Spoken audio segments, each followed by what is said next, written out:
When I was 3, probably like most other little girls in the world, I wanted to be a fairy. And so I told my parents that I was going to be a fairy, and they said okay. And when I was 5 and I got my first pet, I decided that I wanted to be a vet. And so my parents said, okay, you can be a vet. And when I was 10 and I would watch the award shows on TV, I decided that I wanted to be an actress. So they said, okay, you can be an actress. And when I was 15, probably because I watched too much Grey's Anatomy, I decided that I wanted to be a neurosurgeon. So they said, okay, you can be a neurosurgeon. And now I'm 17, and for once in my life, I don't know what I want to do, which is ironic, given it's the one time it actually matters. But there's one thing that I can be certain of. It's that if I want to become a lawyer, I can. If I want to become a politician, I can. If I want to become a teacher, a doctor, a journalist, an architect, I can. Why?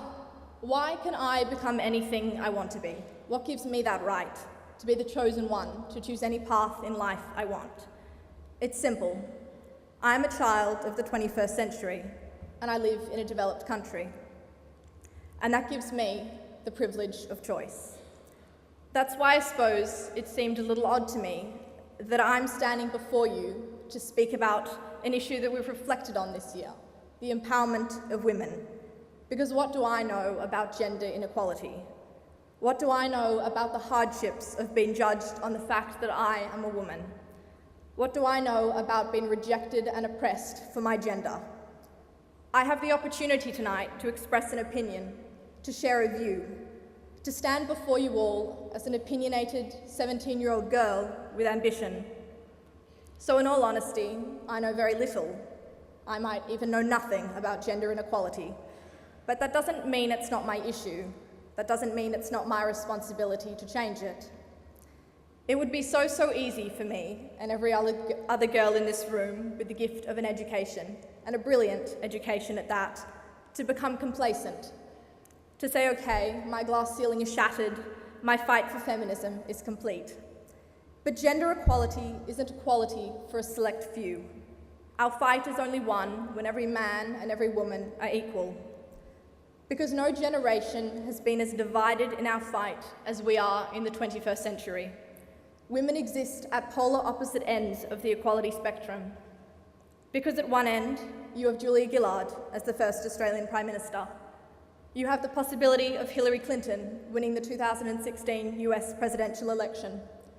You have the Burmese politician Aung San Suu Kyi. You have Michelle Obama. You have Malala. All fighting for their cause, all making monumental sacrifices for others, and all impacting the fight for female empowerment in a simply astounding way. And yet, despite their greatness, you have the other end of the spectrum. You have Cambodia, where only 15% of girls seek a higher education beyond the age of 15. You have Nepal, where only 7% of students make it to the 10th grade. Afghanistan, where 9 out of 10 women are illiterate. We are the educated few, and whether you choose to acknowledge it or not, the very fact you sit in this room gives you something far greater than an obligation. It gives you purpose. It gives you reason to fight, and it gives you a belief that your life was put on this earth to prove every individual who ever doubted a woman's ability wrong. Feminism has this negative stigma. Nobody wants to say it, nobody wants to be a feminist. Because on the most basic level, you must acknowledge that by choosing to educate yourself, by believing in yourself, and by believing that every woman that sits around you deserves equal opportunities, you are a feminist. In 2015, your Student Executive Council has decided we will lead the school with the motto, "We're all in this together." Because as High School Musical once so brilliantly put, everyone is special in their own way. We make each other strong. We're not the same. We're different in a good way. Together is where we belong. We decided unanimously on this motto because it felt natural to say it. It felt natural to say that we work together and we push each other to be better.